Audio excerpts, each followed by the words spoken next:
Guys welcome back. और आज की इस वीडियो में मैं आपको बताऊंगा generation and conduction of nerve impulse NCERT की एक एक लाइन और एक एक वर्ड पे मैं खास फोकस करूंगा और ये कोशिश करूंगा कि इस वीडियो को देखने के बाद आपको generation and conduction of nerve impulse से रिलेटेड जितने भी आपके डाउट्स हैं वो सब सॉल्व हो जाए। ठीक है, तो generation and conduction of nerve impulse को हम बिल्कुल स्टेप बाय स्टेप पढ़ेंगे। इसमें मैं आपको दो स्टेप्स में इसको पढ़ाऊंगा। सबसे पहले जो स्टेप होगा उसको हम लिख देंगे, उसका नाम होगा आपका रेस्टिंग पोटेंशियल। ठीक है, तो सबसे पहले हेडिंग लगा लो, इसकी सबसे पहले होती है रेस्टिंग पोटेंशियल। बिल्कुल एक एक लाइन एनसीईआरटी की इसमें मैं कवर करूँगा। ठीक है, सबसे पहले हेडिंग हम लगा देते हैं रेस्टिंग पोटेंशियल। रेस्टिंग पोटेंशियल मत लगाओ, एक काम करो, लगाओ रेस्टिंग स्टेज। रेस्टिंग स्टेज, ठीक है। तो मान लो कि ये आपकी क्या है, एक न्यूरल मेम्ब्रेन है। देखो न्यूरल मेम्ब्रेन ये है आपकी, ठीक है, ये आपकी क्या है, न्यूरल मेम्ब्रेन। तो रेस्टिंग स्टेज में हम आयंस बताना है मुझे, बाहर पॉजिटिव है या अंदर पॉजिटिव है, तो एक एक करके हम सारे आयंस के बारे में पढ़ेंगे। ठीक है, तो रेस्टिंग स्टेज में सबसे पहले जो आपको बेसिक सी बात बता दूँ, ये जो आपकी जो मेम्ब्रेन है इसको मैं बोलूँगा एक्सोनल मेम्ब्रेन। लिखने रहा हूँ, इसको मैं बोलूँगा एक्सोनल मेम्ब्रेन। और इसके जो बीच में होगा प्रेजेंट उसको मैं बोलूँगा एक्सोप्लाज्म। ठीक है, मैंने क्या बोला, ये जो होगी मेम्ब्रेन ये होगी एक्सोनल मेम्ब्रेन, इसको हम बोलेंगे अंदर वाले को एक्सोप्लाज्म। ठीक है, तो रेस्टिंग स्टेज में क्या होता है ना कि जो ये एक्सोनल मेम्ब्रेन होती है, जो ये एक्सोनल मेम्ब्रेन होती है ना, ये मोर परमेबल होगी टू, ये मोर परमेबल होती है to K plus, less permeable होती है टू Na प्लस,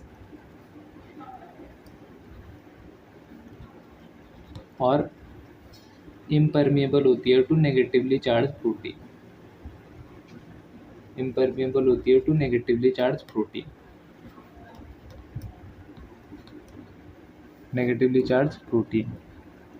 ठीक है, अब होता क्या है ना, देखो कि अगर मान लो ये जो एक्सोनल मेम्ब्रेन है मोर परमेबल है टू के प्लस, तो अंदर की तरफ बताओ के प्लस ज़्यादा होगा, है ना। अंदर की तरफ क्या होगा, के प्लस ज़्यादा होगा, क्योंकि ये मोर परमेबल है ना टू के प्लस, तो अंदर की तरफ देखो के प्लस ज़्यादा होगा, के प्लस अंदर की तरफ ज़्यादा लिख देता है। लेस परमेबल है टू Na प्लस, तो Na प्लस अंदर की तरफ क्या होगा, कम होगा। और क्या बोला मैंने, इम्परमेबल है टू नेगेटिवली चार्ज प्रोटीन, तो नेगेटिवली चार्ज प्रोटीन को मान लो हम ऐसे दिखा देते हैं, ये ऐसे बना के दिखा दी मैंने आपको। ठीक है, ये क्या है, नेगेटिवली चार्ज प्रोटीन, बस रिप्रेजेंटेशन करने का तरीका है नेगेटिवली चार्ज प्रोटीन। ठीक है, अब देखो, अब समझो मेन बात क्या होती है। अब एक बात सुनो, ये है मेरा फ्लूइड, ये है मेरा फ्लूइड, मतलब जो भी आपका न्यूरल मेम्ब्रेन के आउटसाइड जो रीजन होगा उसको हम बोलते हैं फ्लूइड, जो आउटसाइड है इसके। ठीक है, तो यहाँ पर अगर के प्लस आयन अंदर बहुत ज़्यादा है, तो क्या मैं बोल सकता हूँ कि बाहर की तरफ ये जो के प्लस होगा ये कम होगा, है, के प्लस बाहर की तरफ क्या होगा, कम होगा। जब बाहर मान लो बहुत सारा के प्लस था, आपकी जो एक्सटर्नल मेम्ब्रेन है मोर परमेबल है टू के प्लस, तो बाहर वाला जो के प्लस था वो अंदर आने लग जाएगा, और जब वो अंदर आने लग जाएगा तो फिर बाहर की तरफ के प्लस क्या हो जाएगा, कम हो जाएगा, और के प्लस आयन अंदर की तरफ बढ़ जाएगा। सिमिलरली क्योंकि अंदर की तरफ Na प्लस कम है, तो Na प्लस के यहाँ पर क्या होगा, ज़्यादा होगा।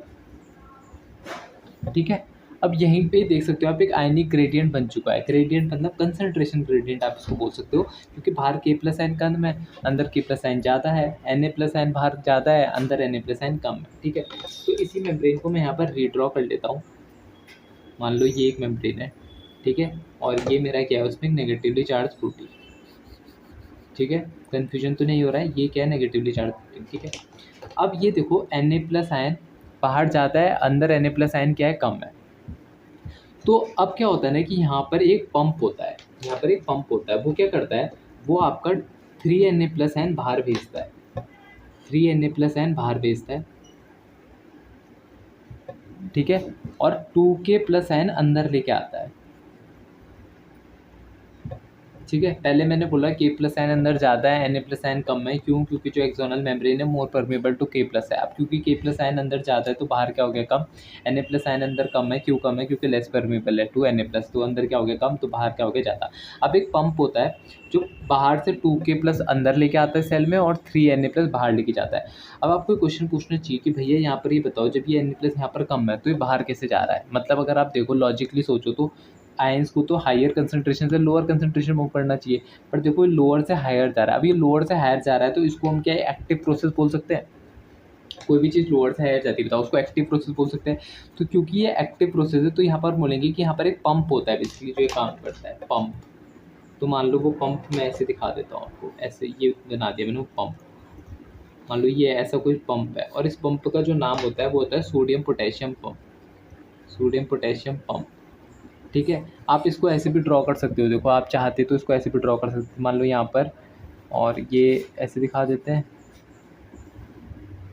और समझो सिमिलर चीज़ नीचे की तरफ भी हो रही है। ठीक है, नीचे वाला डायग्राम मैं बना नहीं रहा हूँ, पर सिमिलर चीज़ नीचे की तरफ भी हो रही है। यहाँ पर और क्लियर हो जाएगा, 3Na+ देखो बाहर चला गया और 2K+ कहाँ गया, अंदर आ गया। सिमिलर चीज़ यहाँ भी हो रही है, यहाँ से भी 3Na+ बाहर के लिए जा रहा है और 2K+ क्या आ रहा है, अंदर की तरफ आ रहा है। ठीक है, पर मैं आपको समझाऊंगा सिर्फ ऊपर वाले मेम्ब्रेन से, और नीचे वाली मेम्ब्रेन में उसकी एग्जैक्ट कॉपी रहती है। ठीक है, तो मैंने क्या बोला, रेस्टिंग स्टेज आ गई। रेस्टिंग स्टेज में क्या होगी, जो एक्सटर्नल मेम्ब्रेन होगी वो मोर परमेबल टू होगी K+ के लिए, और जब वो मोर परमेबल होगी K+ के लिए तो अंदर ज़्यादा हो जाएगा, Na+ कम हो जाएगा। ठीक है, और अब ये 2K+ अंदर आया, 3Na+ बाहर गया, क्यों, सोडियम पोटेशियम पंप की वजह से। और ये आयंस की मूवमेंट क्यों हो रही है, क्योंकि यहाँ पर आप देख सकते हो कि आयनिक ग्रेडियंट फॉर्म हो चुका है। ठीक है, अब देखो 3Na+ गया बाहर, जब 3Na+ बाहर गया, जब 3Na+ मेरा बाहर चला गया और अंदर सिर्फ कितना है 2K+, यानी अंदर की साइड में जो लॉस हुआ ना, इसको ऐसे समझो, मान लो +3 का चार्ज तो बाहर चला गया और अंदर कितना आया, +2 आया। तो मुझे क्या, एक का लॉस नहीं हुआ, एक का लॉस हुआ अंदर की तरफ को, तो लॉस को साइन किससे रिप्रेजेंट करेंगे, नेगेटिव से। तो यहाँ पर हम माइनस साइन शो कर देते हैं, तो minus minus minus minus minus minus, देखो सिमिलरली यहाँ पे माइनस माइनस, ये सब तीनों एक ही डायग्राम बस सिंप्लीफिकेशन के लिए बनाया था। तो minus minus minus minus minus हो गया। ठीक है, अब यहाँ पर माइनस हो गया, बाहर की तरफ क्या मेरे को +1 का देखो प्रॉफिट हुआ। अगर बाहर के रिस्पेक्ट में सोचोगे, बाहर से क्या 2+ अंदर आया और मिला कितना वापस +3, यानी कि नेट +1 हुआ, तो प्रॉफिट हुआ। आयंस Na+ मतलब जो चार्ज है वो बाहर ज़्यादा गया तो उस पर पॉजिटिव चार्ज जाएगा, तो plus plus plus plus plus plus plus. Similarly तुम यहाँ भी देख सकते हो, यहाँ पे बाहर क्या आ जाएगा, प्लस चार्ज आ जाएगा तुम्हारा, और अंदर की साइड क्या आ जाएगा, नेगेटिव नेगेटिव नेगेटिव। यहाँ पे भी प्लस पॉजिटिव बाहर के लिए आ जाएगा, क्योंकि आपको प्रॉफिट हुआ है बाहर आयंस का, ज़्यादा आयंस बाहर गए हैं, ज़्यादा चार्ज बाहर गया और कम चार्ज अंदर आया है। तो यहाँ पे सिमिलरली ऐसा आपको नीचे की तरफ को भी ये डायग्राम आपको देखने के लिए मिल जाएगा, प्लस प्लस प्लस प्लस। ठीक है, तो अब देखो यहाँ पर मेम्ब्रेन में क्या है, मेम्ब्रेन आपकी रेस्टिंग स्टेज में भी, बट मेम्ब्रेन्स में क्या है, मेम्ब्रेन में पॉजिटिव भी आ चुका है, नेगेटिव भी आ चुका है। ये इसी को हम बोलते हैं पोलैरिटी, पोलैरिटी डेवलप हो जाती है इसी को। और इसी वजह से आपकी एनसीईआरटी अगर आपके पास अभी है और आपने खुली भी है, तो उसकी पहली लाइन देखो क्या है, उसकी पहली लाइन ये लिखी हुई है कि जो न्यूरॉन्स है ना, वो एक्साइटेबल सेल्स होते हैं, क्योंकि मेम्ब्रेन कैसी रहती है, पोलराइज रहती है। रेस्टिंग स्टेज में मेम्ब्रेन पोलराइज रहती है, किस स्टेज में, इन रेस्टिंग स्टेज में। मेम्ब्रेन की स्टेज में पोलराइज रहती है, रेस्टिंग स्टेज में पोलराइज रहती है। ठीक है, तो रेस्टिंग स्टेज में मेम्ब्रेन क्या रहती है, पोलराइज रहती है। क्यों, क्योंकि वो आपको बता दिया कैसे कैसे इसमें प्लस नेगेटिव होता है। ठीक है, और अब बात किसी करते हैं रेस्टिंग पोटेंशियल की, रेस्टिंग पोटेंशियल की। ठीक है, अभी हमने सिर्फ रेस्टिंग स्टेज वाला पढ़ा कि आयंस कैसे होते हैं, आयंस कैसे बनते हैं, बाहर क्यों आता है पॉजिटिव, अंदर कैसे आता है नेगेटिव। अब हम पढ़ेंगे, इसके बाद हम पढ़ने वाले हैं कि ये आखिरकार कंडक्शन कैसे होता है। अभी हम पढ़ रहे हैं जनरेशन वाला पार्ट, कि भाई जनरेशन कैसे हो रहा है, प्लस नेगेटिव आ कैसे रहा है अंदर, बाहर प्लस क्यों आ रहा है, अंदर नेगेटिव क्यों आ रहा है। अब रेस्टिंग पोटेंशियल क्या होता है, देखो ये वाली जो बाहर प्लस है यहाँ माइनस है, तो इनके बीच में पोलैरिटी हो गई, तो पोलैरिटी डेवलप होगी, तो यहाँ पे पोटेंशियल डिफरेंस होगा, तो पोटेंशियल डिफरेंस को हम बोलते हैं resting potential, potential difference between membranes, membrane के बीच का जो पोटेंशियल डिफरेंस होता है in resting condition. Resting condition मतलब जब कोई भी स्टिमुलस अप्लाई नहीं हो रहा है, relax condition, resting condition.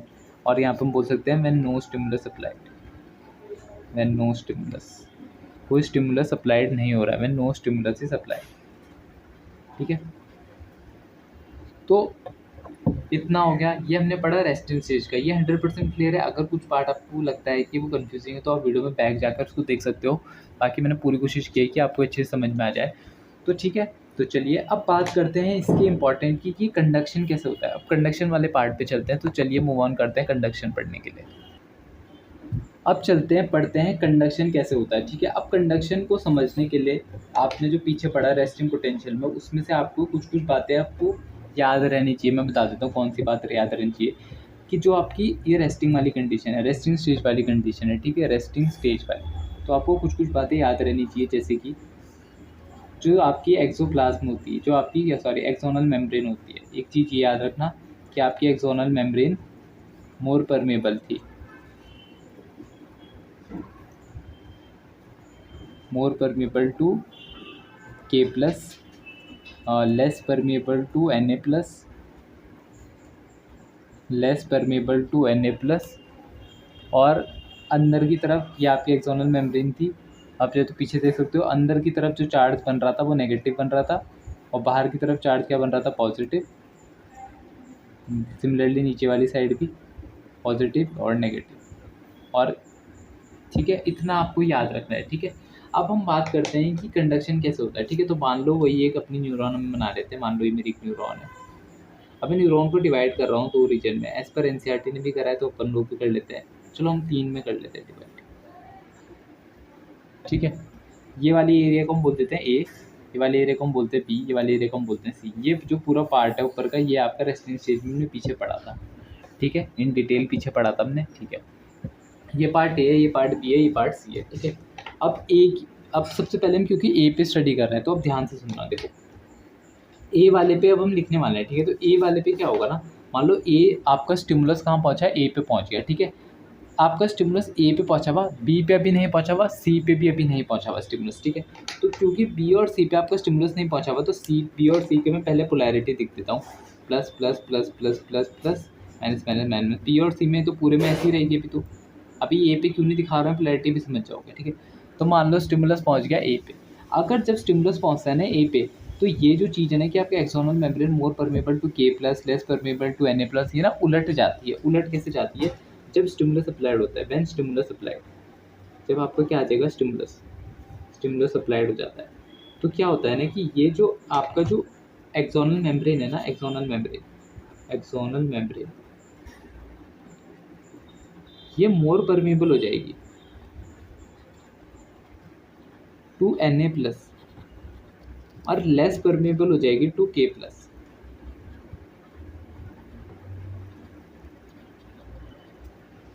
More permeable to N A plus और लेस परमेबल हो जाएगी टू के प्लस। ठीक है, तो अब क्या होगा, अब ये अंदर की तरफ आपको पता है, अंदर की तरफ लेस परमेबल किसकी हो जाएगी, के प्लस। अब बाहर की तरफ आपको पता है कि एन ए प्लस बहुत ज़्यादा था और के प्लस बाहर की तरफ क्या था, कम था। यहाँ पर एन ए प्लस कम था और के प्लस क्या था, बहुत ज़्यादा था।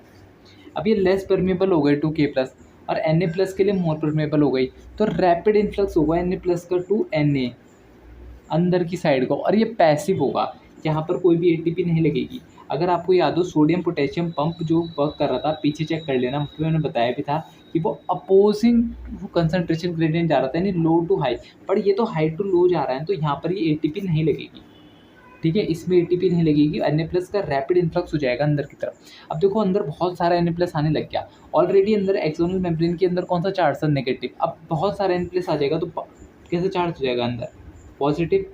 और क्योंकि बहुत सारा चार्ज पॉजिटिव अंदर आ गया और एन प्लस बाहर अब कम पड़ जाएगा, और एन प्लस अगर बाहर कम पड़ गया, के प्लस तो ऑलरेडी बाहर कम ही था, तो बाहर की तरफ क्या डेवलप हो जाएगा, एक नेगेटिव चार्ज। ठीक है, ये समझ में आया।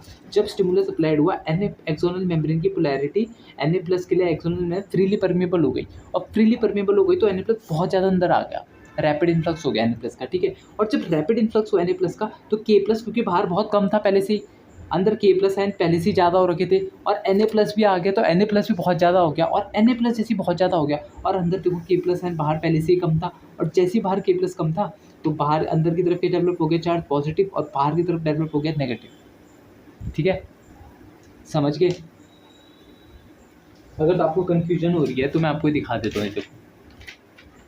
ये देखो यहाँ पर क्या था, के प्लस ऑलरेडी बहुत ज़्यादा था, एन ए प्लस कम था, यहाँ पर के प्लस पहले ही कम था, एन ए प्लस ज़्यादा था। ठीक है, अब क्या हुआ, जैसे ये देखो, अब कंपैरिजन करते हैं हम लोग, इसको ऐसे कर लेते हैं, इसको फोल्ड कर लेते हैं एक सेकेंड, तो देखो अब समझ में आ जाएगा आपको। ये था, देखो ये था रेस्टिंग स्टेज का, ये था रेस्टिंग स्टेज का, और ये था जब स्टिमुलस अप्लाइड हुआ। देखो के प्लस अंदर बहुत ज़्यादा है, एन ए प्लस भी ज़्यादा है। यहाँ पर क्या एन ए प्लस के लिए परमेबिलिटी नहीं थी, पर जैसे स्टिमुलस अप्लाइड हुआ एन ए प्लस के लिए परमेबिलिटी बढ़ गई, और एन ए प्लस के लिए जैसी परमेबिलिटी बढ़ गई तो अंदर रैपिड इन्फ्लक्स होने लग गया। अंदर के प्लस ऑलरेडी था, एन ए प्लस कम था तो एन ए प्लस बढ़ गया, और एन ए प्लस बढ़ गया तो बाहर कैसे चार्ज आ गया, अंदर कैसे चार्ज आ गया, पॉजिटिव।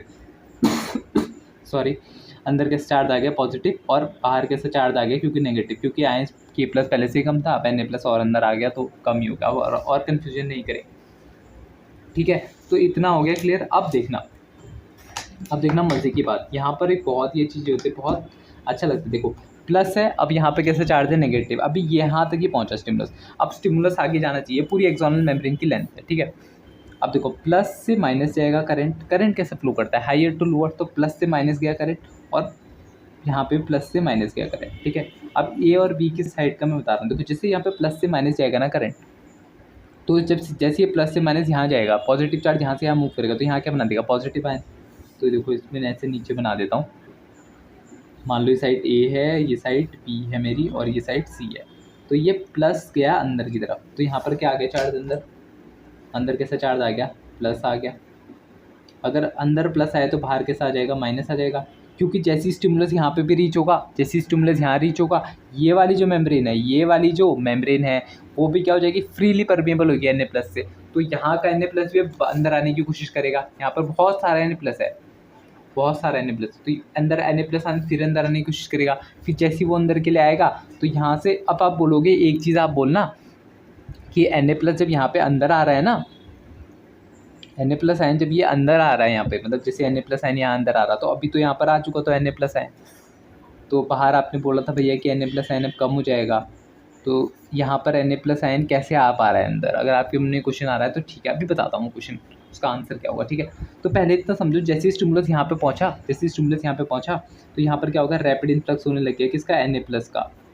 ठीक है, रैपिड इन्फ्लक्स होने लग गया Na प्लस का, जैसे यहाँ पर रैपिड इन्फ्लक्स होने लग गया ना Na प्लस का, बहुत ज़्यादा आने लग गया Na प्लस अंदर, तो यहाँ पे अंदर पॉजिटिव चार्ज डेवलप हो जाएगा, बाहर नेगेटिव चार्ज डेवलप हो जाएगा, और करंट यहाँ से यहाँ मूव कर गया, तो क्या हो जाएगा, यहाँ पे क्या चार्ज दे देगा, माइनस चार्ज दे देगा, यहाँ पे पॉजिटिव चार्ज दे देगा। ठीक है, अब बात करते हैं एक क्वेश्चन की, एक डाउट आपके मन में आ सकता है कि जब साइड ए पे ऑलरेडी Na प्लस अंदर आ चुका है और अब Na प्लस आयन अंदर कम हो रखा है बाहर की तरफ, तो साइड बी पे वो Na प्लस आयन कैसे चल जा रहा है अंदर। अब एक जो कॉमन डाउट था जिसकी मैं बात भी कर रहा था, वो आपको आ सकता है। देखिए वो डाउट आपको क्लियर है, देखिए मैं आपको पहले बता देता हूँ वो डाउट क्या है।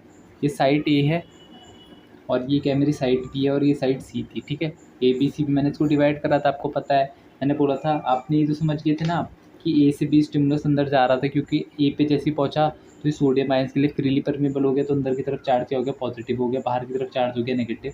तो यहाँ पर क्या मैं Na प्लस बहुत ज़्यादा दिखा देता हूँ, और बाहर के और यहाँ पर क्या के प्लस भी बहुत ज़्यादा है ना, के प्लस तो ऑलरेडी बहुत ज़्यादा थे, Na प्लस का फ्रीली इन्फ्लक्स हुआ। ठीक है, और बी वाली साइड पे नेगेटिव और पॉजिटिव, फिर मैंने बोला था प्लस से नेगेटिव गया, फिर जैसे ही स्टिमुलस बी पे पहुँचेगा तो सोडियम आयन का यहाँ पर भी क्या होगा, रैपिड इन्फ्लक्स होगा। पर क्वेश्चन ये है कि सोडियम आयन तो ऑलरेडी बाहर कम है, क्यों कम थे, क्योंकि सोडियम आयन साइड ए से अंदर को आ गए थे, तो फिर वो यहाँ पे ज़्यादा हो गया सोडियम आयन, तो फिर यहाँ पर कैसे आ पाएंगे सोडियम आयन, क्वेश्चन। ठीक है, तो इसका बहुत सिंपल सा आंसर है। देखो जैसी स्टिमुलस आपका प्लस से माइनस जाता है, उतनी ही देर में यहाँ से सोडियम आयन बाहर निकलने लग जाएगा। कितना, 3 सोडियम आयन बाहर निकलेगा।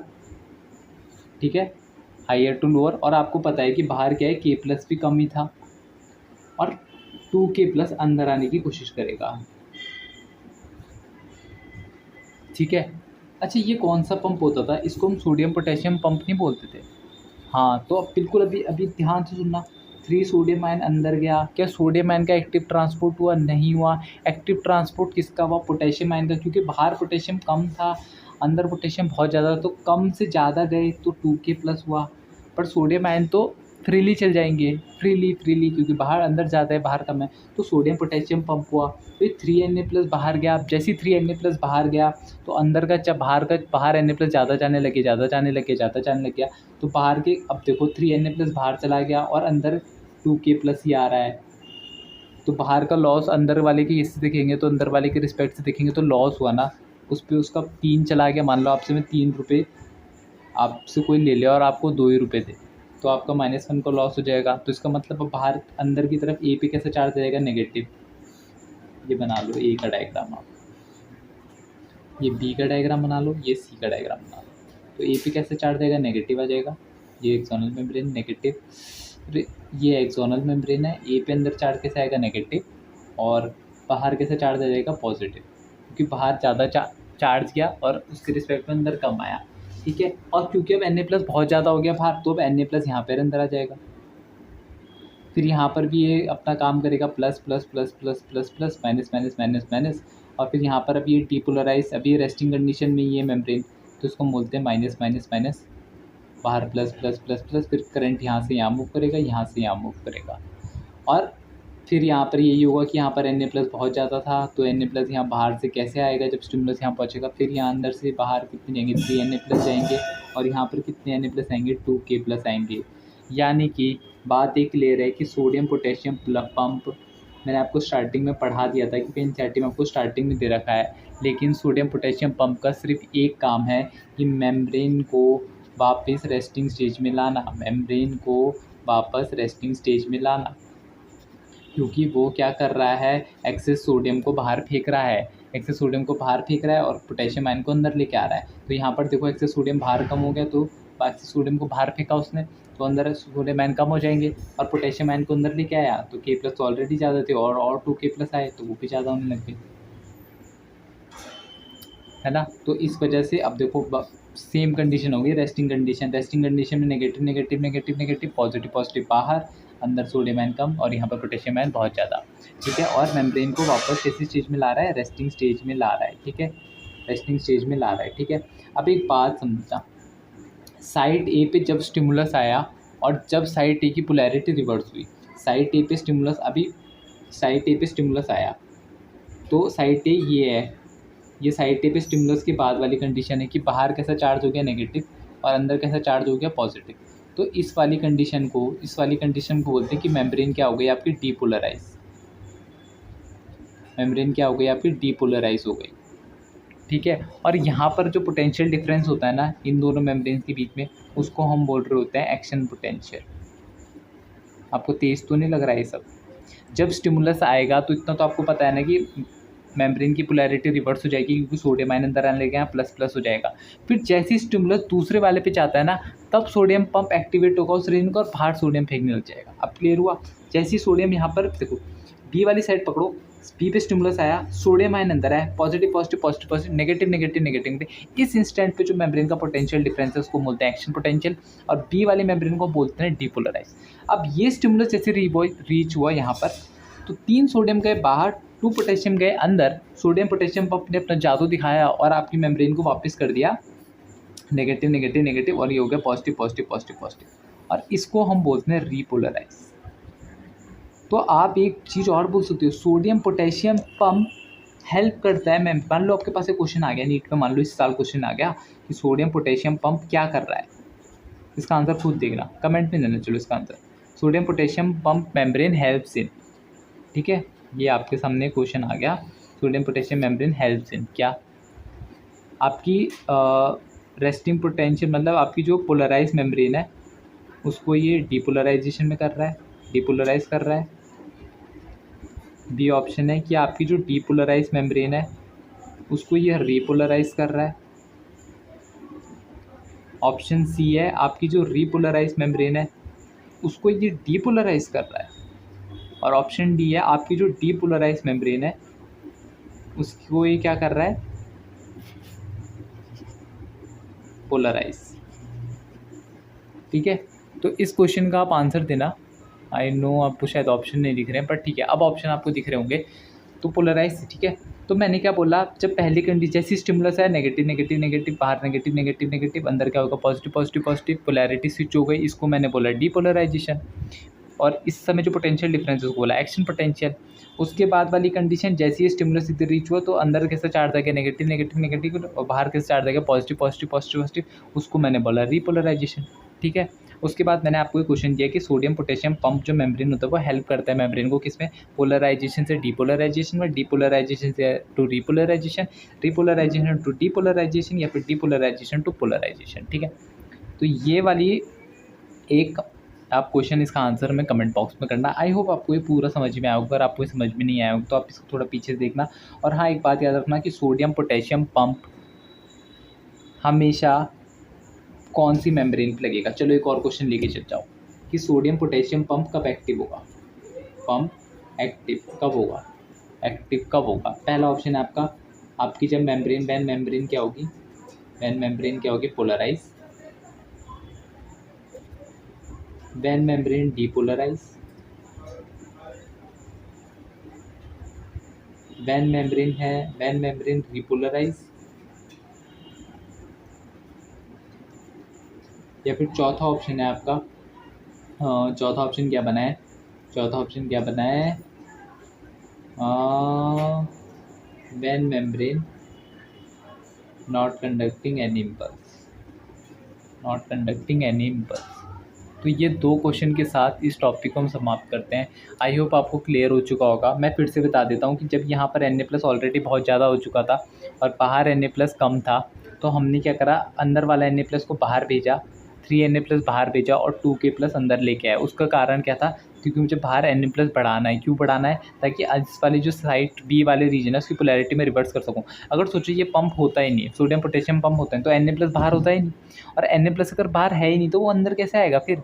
तब तो एक ही जब ज़्यादा अंदर ही Na+ एक्यूमुलेट हो गया ना, ये बाहर जा पा रहा और बाहर ही जा नहीं पाएगा, तो ये साइड बी पे रैपिड इन्फ्लक्स शो नहीं करेगा, और रैपिड इन्फ्लक्स शो नहीं करेगा तो यहाँ की पोलैरिटी रिवर्स नहीं होगी, आपकी जो इम्पल्स है वो जा ही नहीं पाएगी। और हाँ, एक बात और, ये जो एक्शन पोटेंशियल मैंने बोला कि जब आपकी मेम्ब्रेन क्या हो जाती है, डीपोलराइज हो जाती है, तो उस समय जो पोटेंशियल डिफरेंस आता है उसको एक्शन पोटेंशियल बोलते हैं। तो इस एक्शन पोटेंशियल को हम नर्व इम्पल्स भी बोलते हैं। ये भी NCERT की एक लाइन है, इसको बस टर्म है कि ये नर्व इम्पल्स, ठीक है। आई होप आपको अब ये क्लियर हो चुका होगा कि ये सोडियम पोटेशियम पंप क्यों वर्क करता है। मैं फिर बता देता हूँ, सोडियम पोटेशियम पंप जो होता है वो मेम्ब्रेन को रेस्टिंग स्टेज में वापस लाने की कोशिश करता है, ठीक है। तो चलते हैं, मिलते हैं आपसे नेक्स्ट वीडियो में। Till then bye bye, take care.